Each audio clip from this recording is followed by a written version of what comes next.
nwa m ejebe njenje ọ kpaluo ga na gị jebe njenje ọ bụ elu ga na gị na ta nna nwudene suluke nsu nwude onye kwali aka izolu nwa ọkpa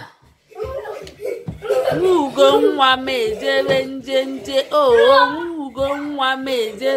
njenje ọ kpaluo ga na gị jebe njenje ọkpa elu ga na gị na ta nna nwudene nsu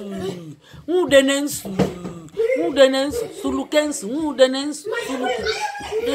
suluke nsu nwudene nsu ọ ga-ezuzu suluke nsu ọ ga-asụ suluke nsu nwudene nsu suluke nsu ọ ga-ezuzu ọ ga-asụ suluke nsu nwudene nsu suluke nsu nwudene nsu suluke nsu nwudene nsu kụọ n'aka papa nnekwu ide anana papa ide anana ka emesịa